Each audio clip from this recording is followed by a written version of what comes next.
To be fair, if it was the choice between putting up with my nonsense or cooking for herself, she would cook. She would put up with my nonsense every time. Okay, I can see that. Yeah, Jackie doesn't put up my nonsense though, so never. Jackie would cook for herself. Yeah, she would because she's really good at it. So yeah, that's the downside of having a wife that can actually cook way better than you can. So.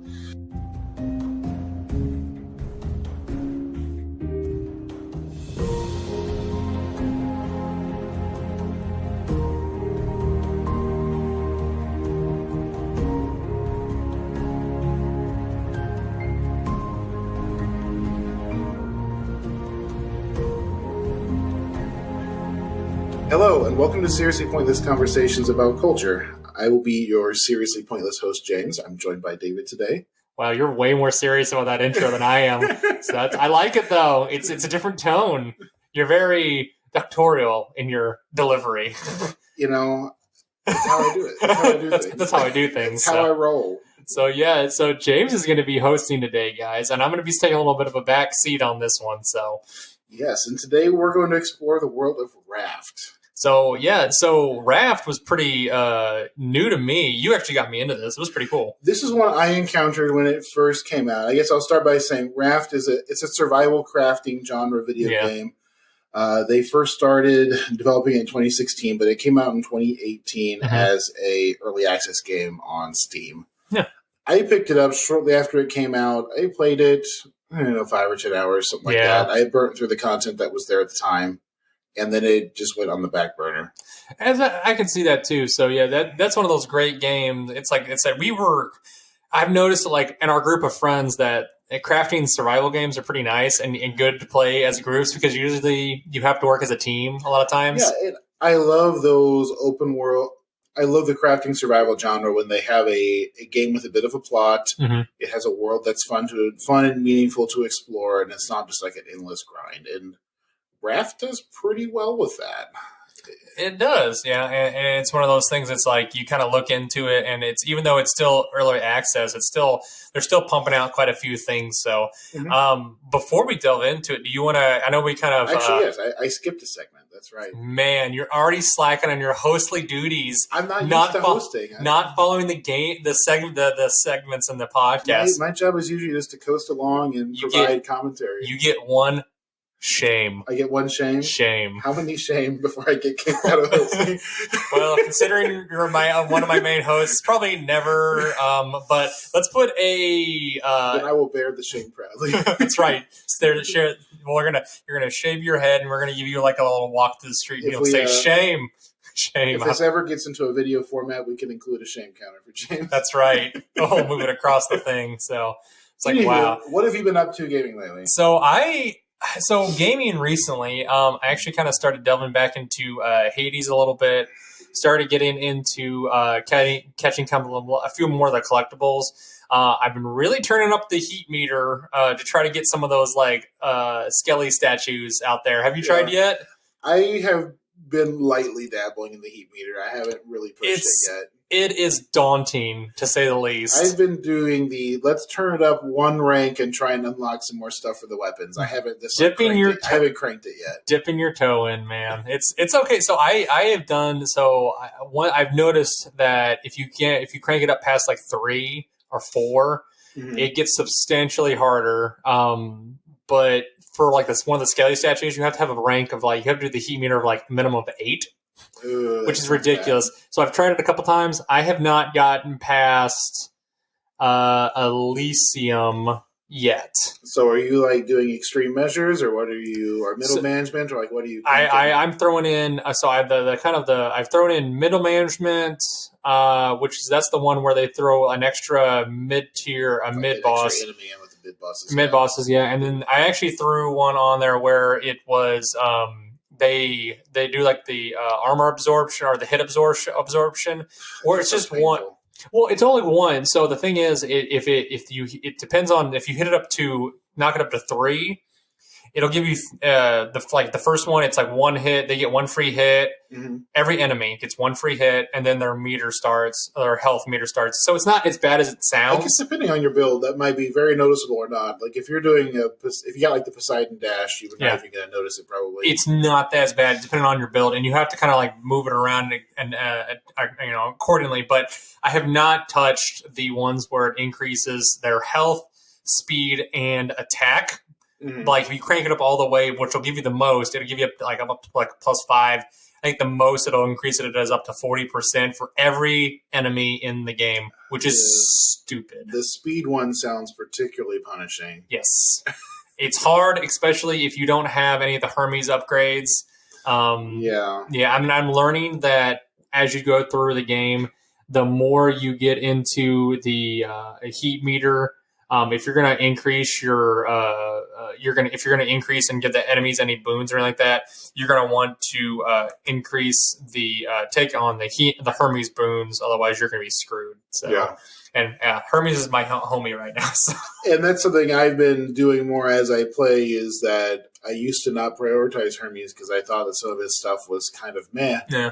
But as my skills get better, that extra 20% speed becomes more useful to me. Exactly. Before I was bad enough that it really didn't matter. I was going to die either way. Yeah, or you're going to do an extra.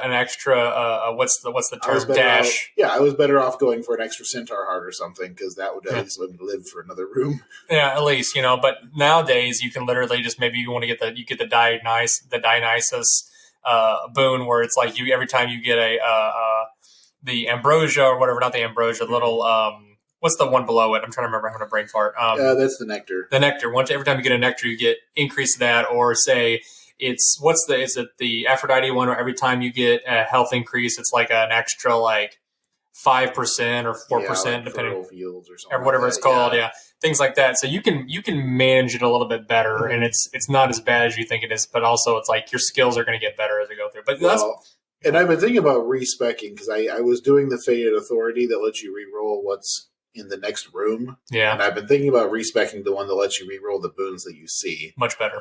I think it is much better. That's why it's more expensive. Because it's rerolling the rooms is not as important as it seemed at first. Well, it is initially whenever you want to try and get some of those prophecies out of the way, like if you were trying to get more resources and things like that.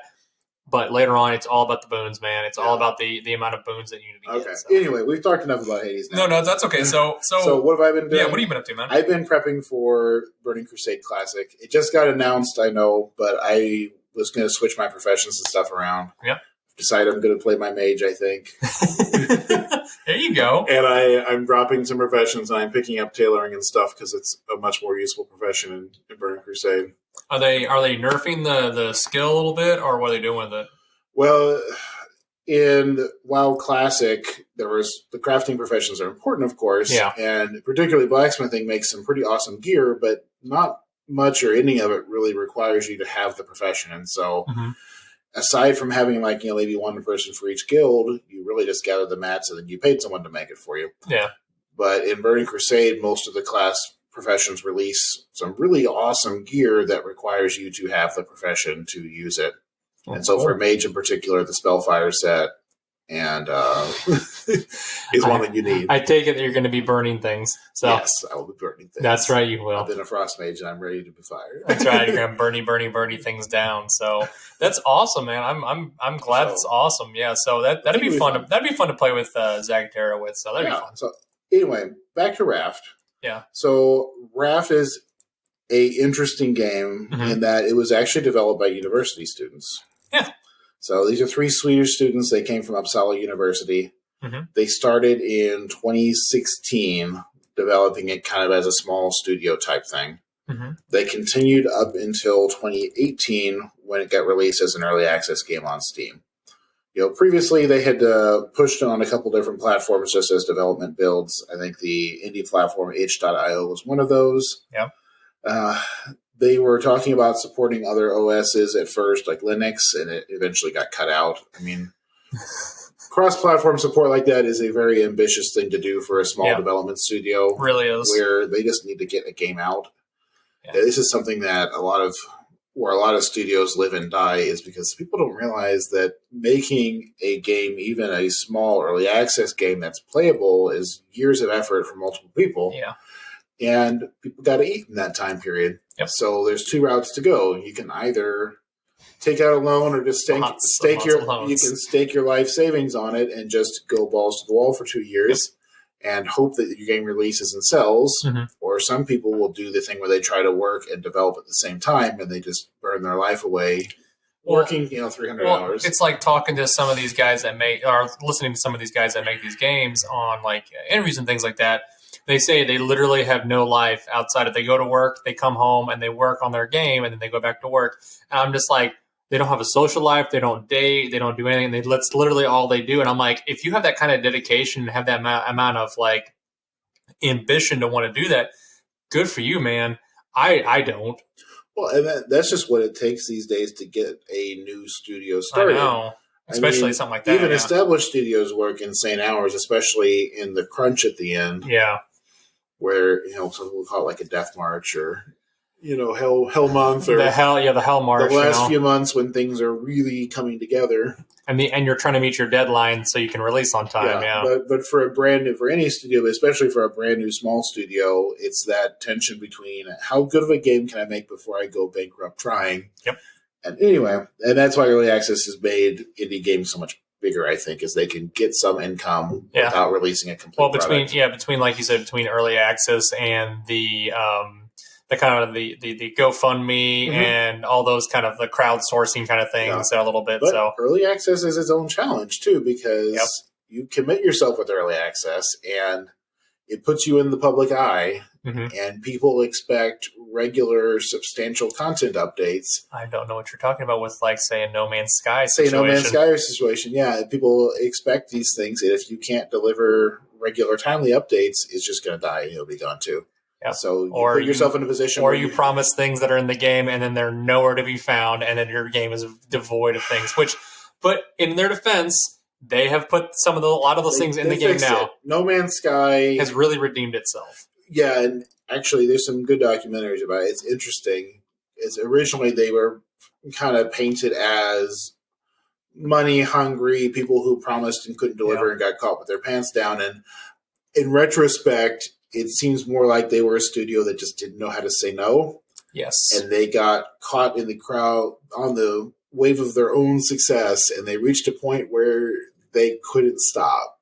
Yep. And eventually they released, the steaming POS that was No Man's Sky. It was definitely Pile. But after that, they have pushed out very regular content updates for many years for free.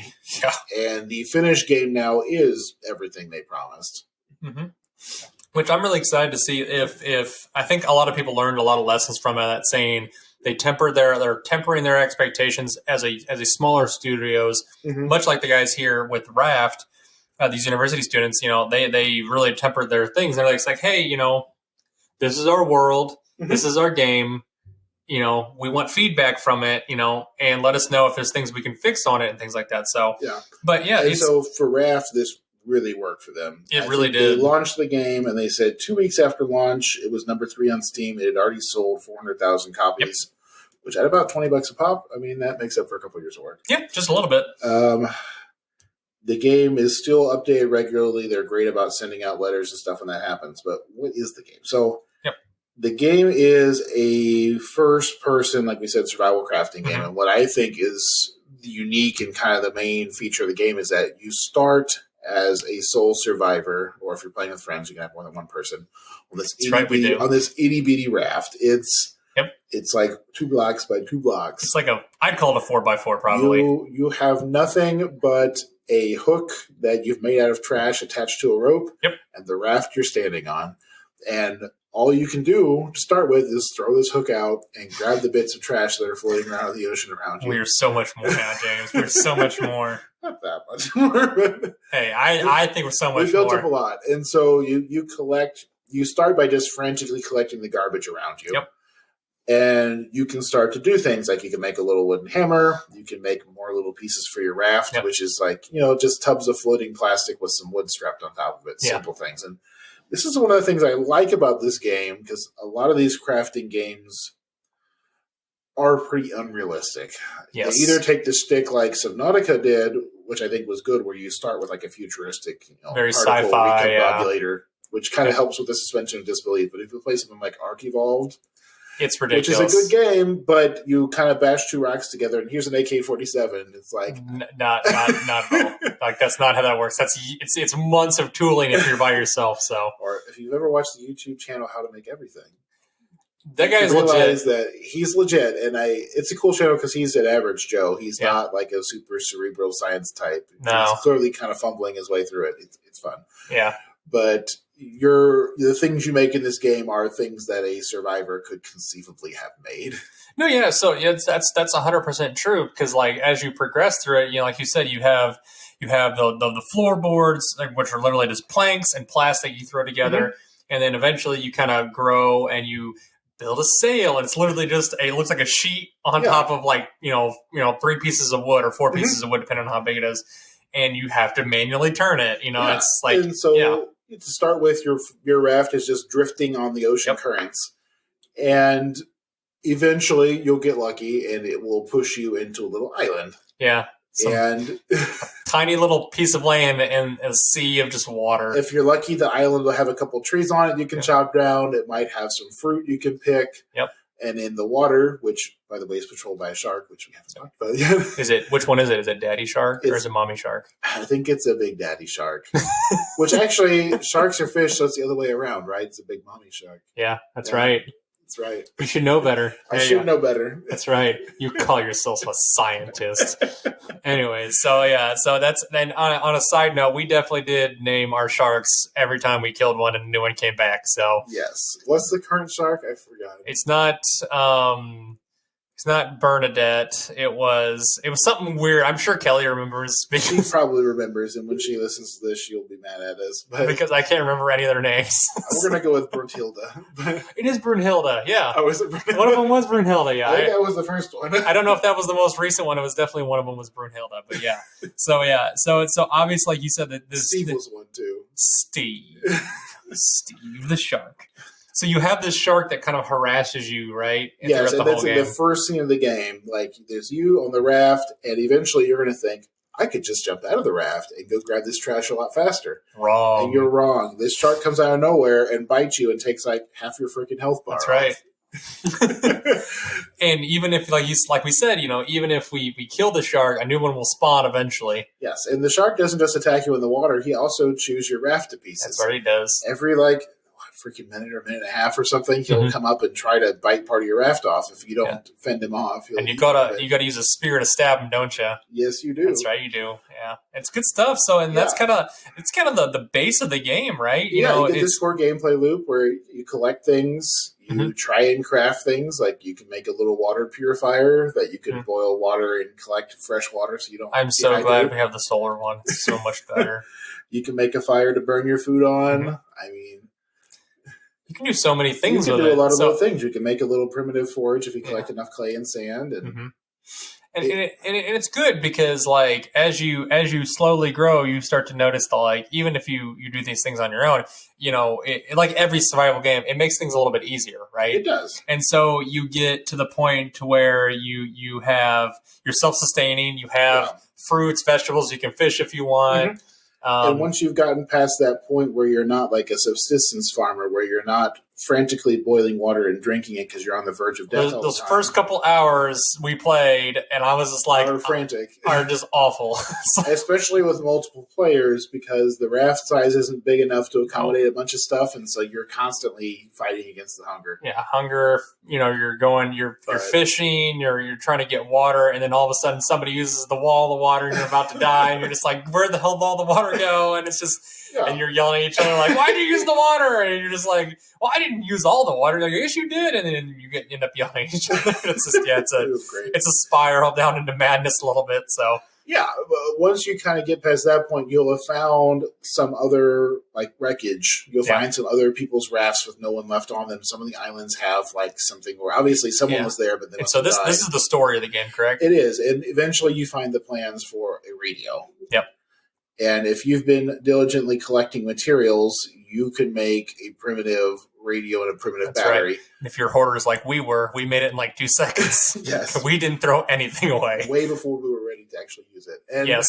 You use the radio and some antennas, and you can find where signals are coming from. Mm-hmm. And that's kind of the story mode of the game, is you go from like these main story locations and you start to discover what happened to the world around you. Yeah. And it's got like a water world, very much so. Melting the ice caps, nuclear winter type of thing going on. I just want to find a giant tanker somewhere where they have like a clan there. There's a guy at the bottom of the thing. He's like, we've got 4 inches of the black stuff left. And so it's kind of apparent that you're a latecomer to the Survivor scene. You must have been on that raft for a long time. Which I don't know how you survived, but it's you're kind of working your way through time as you go to these different islands, and you start to figure out what happened to everybody. Yeah. And so that's something that they haven't completely finished, right? Is the story, right? No, they finished what they're calling episode 2. Okay. And we're still working our way through the storyline, but the first episode features a few big islands and stuff to find, and this new one has featured a few big islands. Yeah. And it's not done yet, so we don't know how it's going to end, but there is more than enough game now to play and have a great time with. So far, there are no NPCs, correct? I haven't run into any, no. Yeah. There are some animals you can find, yeah, and you can raise them on your raft with you, so you're not completely alone. Completely alone, and you start talking to the chicken. We're like, Mr. Cluck Cluck, how do you feel about this?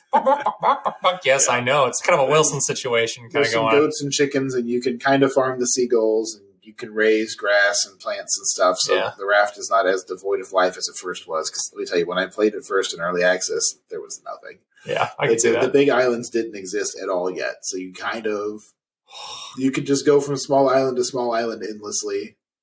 That sounds awful. That was it. Because I got it, so like after you turned me on to it, I got it probably about 6 months after we had the original release, so after release. And I remember playing it, and I'm thinking, oh, this isn't too bad. And you go into something, and I died within like an hour by myself because I really wasn't paying attention about all this stuff. So it's a lot easier, in my opinion. So let me ask you this. So do you think it's easier to play by yourself, or is it to play with multiple people? I think the early game was easier by myself. Mm-hmm. The part where you're just building up the raft and getting the basics, because the small amounts of food that you get from the random barrels, like those random potatoes and beets, go a lot further when you're not splitting them 3 ways. They really do. I think once you've gotten past that initial phase and you have the basics of survival down, I think we did do a lot better as a group, because you can start to split up the tasks. Like, David can fish for a while, and Kelly can farm for a little while, and someone can explore the island, and someone can craft, and you're not having to sequentially do these things in like a cycle to keep yourself alive. You can start to contribute together, and that makes it go a bit faster getting into the story of the game. It does, and I've noticed that especially like in our group. It doesn't matter what survival game we're playing. We kind of fall into our own little tropes, as it were, or what little areas we're going to go to. I usually am the resource gatherer normally, and I'm okay with that. Usually, either you go into like I want to see how far the tech tree can go. I usually end up crafting things. Yeah.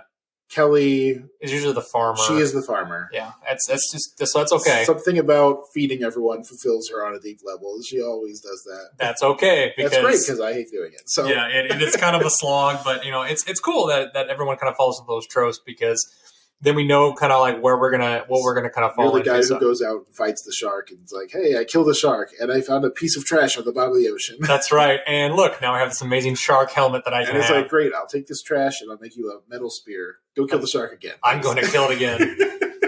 I'm essentially the warrior class of our group. So I will be forever at my station for some reason. You're kind of like. So it's kind of like you're the Dr. Stone a little bit. I'm the Dr. Stone. You're the Dr. Stone on that. I can dig it. So as long as you give me radios and Coca-Cola, you're good. Which actually, if you're into the Dr. Stone anime, you could get some similar vibes from this in terms of like the coming back from nothing feeling. It definitely has it there. So yeah, we're talking about. So it's Dr. Stone, and is it Stone Wars? Is that what it's called? Stone Wars, I think, is the name of the second season. Maybe? Yeah, which it's getting ready to come out here in the next. The first 2 episodes are dubbed already on Funimation. Dangerous, James. That's dangerous. I have to finish the slime animes first before I get into that. I'll give it some time. I mean, They're coming out one episode a week right now as a single dub, so you're not going to fall behind. Yeah, I won't fall behind. So we'll see that. But yeah, if you guys like watching this stuff, it's really cool because much like this game, they do a lot of stuff that's very practical. And it's stuff that you can, like you said earlier, it's stuff you can make in real life if you worked at it and you tried. Obviously, the time frame is sped up a little bit because like smelting and things like that it's a little harder to do. But the stuff they do is realistic. It's chemical and physical processes you could accomplish. They take some liberties with the skill level required. Obviously, particularly like when they're doing the smelting and the glass blowing and the leather working. Yes, they gloss over the fact that some of these skills are things that take a lifetime to develop, but they are things that are physically possible to do, and it's highly entertaining. Well, like that, like you said, like much like in this game, it's definitely something that you could probably come about and do. Like you could probably you can start a farm, you could start a little garden if you wanted, if you went out and got the right vegetables and things like that, and you could make your own little radio if you really wanted to. Radar. Essentially, you could if you had the right tools, and it might take you a little longer to figure out how to set it up. But at the same time, it's like you just have to work at it. It's all doable stuff. So you could do a radio. The hard thing with the radio would be the vacuum tubes for an old-fashioned radio. Well, and that's one of the things. That takes some serious setup to do. Yeah, but it's possible. It is Actually, possible. Dr. Stone goes through that in more detail. That's what I was going to bring up just now. Yeah, so that's what I love about it is because I had no idea how to make those vacuum tubes because those are the kind of things like my grandpa. So my grandpa David, he would his middle name was David, but anyway, we always called him Grandpa David. But anyways, he was a television repairman for a while there. And he actually tinkered on stuff. And so I remember going down into the basement before he passed away that he had all these old TV repair things. And they used to have those vacuum tubes all in the old TVs a lot of times and like in radios and things like that. And he would fix those. And so I remember seeing those for the first time. I'm like, what are these? And I remember trying to break one time and he flipped out. And I was just like, what? And he's like, God, you're gonna hurt yourself. And it's just like, so apparently, I'm guessing that one of those has probably exploded in his hands or near him before. And that's the thing. Vacuum tubes don't crack, they explode. Yes. And that's what I think he was trying to make me understand because I was like maybe like 8 or 10 or something like that. Because you thought I can bash it with rock and whatever. Yeah. I'm thinking it's just like it's probably just like a light bulb or like something. A beer bottle or something. Or something like that. It's not going to bother. It's not going to hurt me, But yeah, no, it would straight up hurt. So. But yeah, that's kind of what I like about the game, and the fact that it's very realistic in a way. It's like you said, it's not very. And I think the constraint of it helps it. It's the fact that you're confined to this raft and you're going from like little island to little island. Yeah, it keeps you. I don't know. It's like anything else.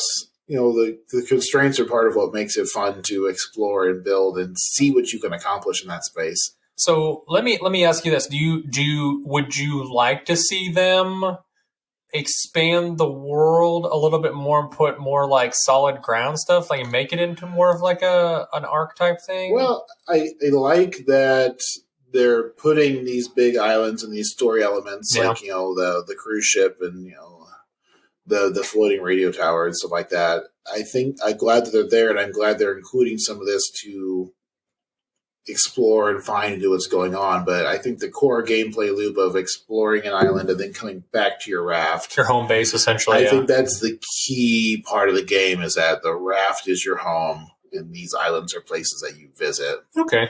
I think if they established a permanent, like, physical location, I'm not saying it would be bad, but it wouldn't be the same game anymore. Yeah, I would totally agree with that a little bit, because as opposed to like something like Ark, where you have your little home base, it's you're not always under the constant threat of attack like you are also with a shark a little bit. And like you might have some people come in and try to attack your camp or whatever it is. From the limited amount of times that I played Ark, I know Ark is very popular among some of the guys that I work with. And Ark is big. And just in general, I know I just never really got into it. It's got RPG elements in it too, which we haven't touched on. This game doesn't have any of that. No, it's very, like you said, it doesn't have. It might have a few like little weird things, like some of the animals that will try and attack you. Like there's a giant bird that drops rocks on you of all things. Like that's a little weird, but it's not anything that's like super like, here's a giant tentacle monster from space that's gonna eat your face off. There's you no know? T-Rex. Yeah, there's definitely no T-Rex. So, but it's all stuff that's realistic enough. Like you can catch some of the animals and put them on your ship, like you said, and these are all animals that obviously look realistic. Like there's a chicken, a llama, a turkey, or whatever it is, Mm-hmm.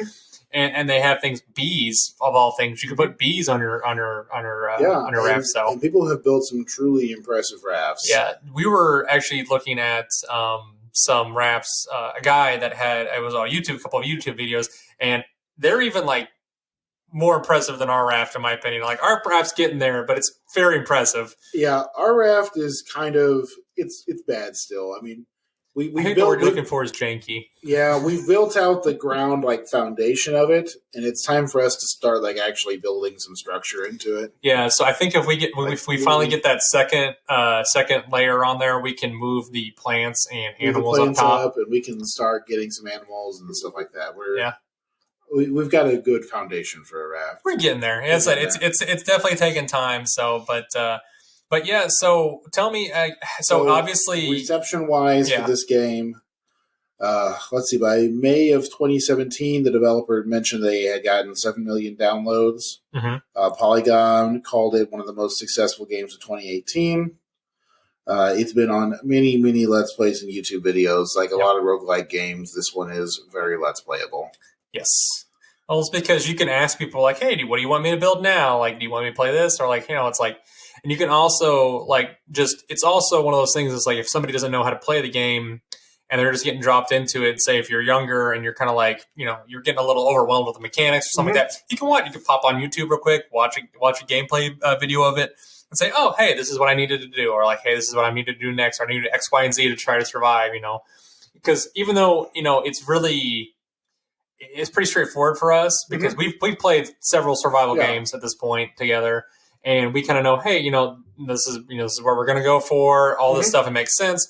I'm sure there's people out there like, oh, I'm a little lost at this. Like, I don't really do survival games. So, yeah, I think they're still fleshing out a lot of stuff for the game. I think what the game really needs at this point is it needs to have an end. Mm-hmm. And that would make me feel really good about the title as a whole. If the end of the storyline, whenever they get to it, has an actual ending. Like you find the survivors and you join a community or something and the game is done. And I think that is something I enjoy about stuff like Subnautica and these story-based survival games. Is it feels like the story is meaningful because it progresses to something. Yeah, and I think that's what differentiates them something like Minecraft, which is meant to be played more creatively, where you're just building and crafting and building and crafting, and it's really about what can you make. So, from what I remember, isn't there an endless mode on Raft? There is an endless mode, yes. Okay, so and that one, if I remember correctly, they do not have any of the. I don't think they have like the story elements. It's just literally just what they had in there. So yeah, okay. And they've got a creative mode too. So yeah, which is very nice, and I don't, like I said, I like those kind of modes in case that's something you're wanting to do. But do you? What would you do? How would you feel if they ended up trying to make this more of a long-term, never-ending game? How would you feel? I mean, I would still enjoy it for what it is, but I think it wouldn't have the same impact. Mm-hmm. I think as an art piece, as a game with a story, I think an ending is an important resolution to it. Absolutely. I don't think this is going to be like an MMO style title where you're always trying to grind out the next thing. Which I agree with you on that. Like, this is a story about a man on a raft, and I feel like the logical conclusion is either going to be that he dies somewhere in a storm or the raft finds a home. And when you find the home, then the game's over. Or it's like a substantial, like you find like the one last large landmass. Because I don't know how you feel about like the storyline. To me, it feels like very much like a Waterworld situation. Yes, exactly. Like you said earlier, and that this is kind of a post-apocalyptic kind of world. The sea levels have risen. You're kind of floating and there's just a few survivors that you get to try to find. And eventually, at the end, hopefully, you find just one giant landmass, which is where you kind of like step on land and then they just leave it at that. And you kind of walk out into the. Because I would make that at the end. I mean, if you were going to make a different style of game out of this, like say if this was the first episode of, a game, something more like Monster Hunter, where there's an intro sequence where you make it to the home base and then you transition to a go out to gather things and build up the home base type game, which I think would be a fun game, but it will be a different game. Yeah, so that might be where they take it, and that would be really interesting to see if they do that, because I don't know how I'd feel about it at that point, because if you're going from a transition from Raft and to dry land, it's like, well, are you going to still call it Raft, or it's just like... Well, and I think that's they kind of gave it away with the name. It's a game about the raft. Yeah, it's just like, do you still call it that, or it's like, do you make another game that transitions from that? And it's like, its expansion is called Fort. It's just like, what do you do then? It's like, okay, I don't know. And there could be a sequel for sure. I mean, and the fact that I would be remiss if I'll rephrase. I would be saddened if they don't do a not a sequel per se, but if they don't come out with another game, these group of guys, because I think they have a good working knowledge of what survival games are at this point, and I like their style and how they do things. I like their style. They've succeeded where so many survival crafting games die. Because I don't know if any of you guys have looked on Steam lately, but if you pull up, you can pull it up by genre. There are hundreds of the dang things. I mean, a lot of them look pretty on the surface, but they just never play for 5 minutes. And you're like, what is this? Play for 5 minutes and you're done. They're very generic. Mm-hmm. And for someone to make it in this genre, which is becoming frankly quite saturated, is a major success. Well, I think that's just video games in general. A lot of these games that are independent are getting saturated because nowadays entry level, even though basically you have entry level is not as much as it was back in the day, where you have to have these monster computers to try to compute all these things, all the graphics and the game mechanics and all this stuff to basically visualizations to make the game. You can kind of code all this by yourself, run the visualizations, and you have programs that basically do the visualizations and the coding for you nowadays almost, which if you're able to get a copy of the program, I mean, you can, like, if you can get the Unreal Engine, the new one, you can code a game yourself or make it, set up yourself. You don't need a coding background anymore to make a game almost. Yeah, you're very limited in what you can do without a good coding background. Someone in your group needs to know how to code. But you can, though. It's a thing. Well, you can do something. If you want to base it, you're right. You can take a published engine like the Unreal Engine or something, and you can do a lot with it. And frankly, it is pretty obvious which games do not have their own engine. That's what I'm talking about. The reason they all look and feel exactly the same. Why would you buy RPG Maker? I'm just saying. They're so evident out there. You can tell which ones almost immediately. They all have the same art style. They all look the same. They all play the same. And it just blows my mind why people would waste money on those. Yeah, and that's part of what makes these small studio games so impressive. Like the fact that 3 people could even get this far. Exactly. Is amazing. Well, it's one of those things that these are college kids that have, this is a passion. This is what they wanted to do probably. Mm-hmm. This is probably what they went to university for. And they've developed a game with good music. It has a unique art style. It has a consistent theme and tone. It has good, engaging gameplay. I mean, you don't have that. It's a good game. Like you said, and a lot of times is like... Is it a masterpiece of the art form? No. But it's a good game. For if you take it out, like you particularly said... for the survival crafting genre, which, like we said, if you take it in the context of what it is, it's a phenomenal game. Like I said, it's not going to win any awards, but it's definitely enough fun that you can have a good time with some friends. Maybe get a hold of your dad since he's stuck at home for a little bit. Buy him one, get him sucked back into it. That'd be fun for him. I'm not sure if he would do this one or not. He's definitely more of an RPG guy from what I remember back then. He hasn't played video games in a while, but yeah, that'd be fun to see him do that. So. He was like old school. He played Zork and stuff. That's right, he did. That's right. If you guys aren't familiar with Zork either, check it out. It's a text-based game. It's phenomenal. It's good stuff. Yes, just make sure to start with the command verbose, which will tell the game to use maximum verbosity. And you're such a dick. Also, jump. Jump. So what are you going to do? I'm going to jump. Some of those we're not going to get into that too much, but some of those text-based games are just infuriating with some of the commands that you don't do them exactly right. It's just like you died. They also have some of the most iconic moments of all video gaming. They do. Which, like I said, I'd be interested to see if I get back into them or not. But that's kind of like very familiar with these games. So, but yeah, it's I don't know. Are you planning on going back to it? Because I know we played it for a while the other night. I definitely would like to come back to it. You want to come back to it because I know we haven't really gotten too far into the storyline. I think I would like to at least get through the story mode. I think it'd be fun. I think for the three of us, there's probably another couple of good evenings of gameplay. Oh yeah, easily. As I know, I'm getting ready to come back turn back on nights, so we'll have to hop on. I'll get Kelly involved, and so long as you can stay away from WoW for a little bit. So yeah, that's fine. You're fine with that? I am fine with that. The excitement about the new announcements will fade in a couple days, and I'll go back to ignoring it for a bit. I actually haven't been playing it that much lately. I mean, I'm mostly playing with our other friends when they get on at their pace. Kind of helping out a little bit. Which, considering they're working on the house and everything now, has not been as much lately. Yes, I know. They're definitely swamped with everything. Their life is full at the moment. Which, like Guy said, hopefully they do well with the closing on the house and everything like that. Like, good luck to you guys if on the house. So if you're listening. Yeah, if you're listening, hopefully you guys do well with the house and everything. Hope you guys end up getting it and everything goes well. Because they'll be about 3 or 4 blocks away from where we live at. So it'd be nice, and hopefully we can get our buddy Zach to come over here. I know we've been talking, trying to get him wrangled in a little bit. So I think we're going to try and work some magic. I don't know. We'll see. Work some magic, try to get him over here maybe once or twice a month. Maybe we'll see. Yeah, we just need to pick his game to start with. Oh, we could anything Star Wars at this point. I think would be good. Anything Star Wars would be good. I'm trying to think of what else would you, Zach. What would you like us to play? Yeah, tell us, Zach. We want to know. So I know he did a bunch of Stardew Valley. Maybe he could do that one. Oh my god, that's something I've never played ever. You haven't played Stardew Valley? I'm woefully remiss about that. I've heard it's amazing. It is amazing. It's.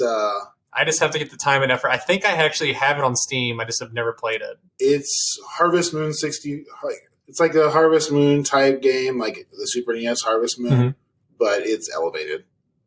Well, maybe that's why it's throwing me because I don't like Harvest Moon. I can honestly say that Concerned Ape has taken the Harvest Moon genre and brought it up to the next level. That's right. He's really increased. It's elevated, as it were. Yes. It's nicely rounded. I'm going to stop. You guys don't see the hand gestures we're making. It's all innuendos at this point. So, anyways. Would you say it's oh god, I'm not even gonna say it. I'm gonna get in trouble if I say it, so I won't. I can't. I'm sorry. I'm gonna move on from this joke because I'll get in trouble otherwise. So moving on. But that's the thing, is like we immediately connected with it because you know where I was going with it, didn't you? Yeah, I did. Anyway, guys, so that's Raft. Just boob jokes everywhere. Yeah.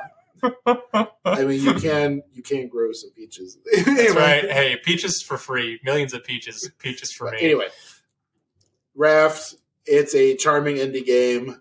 I think it's great for a few nights with friends. Yeah, it's good. It's a phenomenal cake. And like I said, if you guys really enjoyed it, let us know. Hit us up at seriouslypointlessconvo@gmail.com, or you can hit us up on Facebook at our same name, Seriously Pointless Conversations about culture, or on Instagram or Twitter, whichever is easiest for you. Like and subscribe to our channel. Like I said, guys, James, thanks for really taking the helm on this one, because I'll be fair, to be honest with you, I did not do as much research on this one as you did. So, and it's nice to hear your voice at the helm every once in a while, in my opinion. So, because it has a very regal and illustrious tone, as it were. Well, That's right. Hey, I'm going to go to bed. I'm going to fall asleep later on. I'm going to listen to the recording of this, just falling asleep like, James, yes. And you'll be like, welcome to Seriously Pointless Conversations about Culture.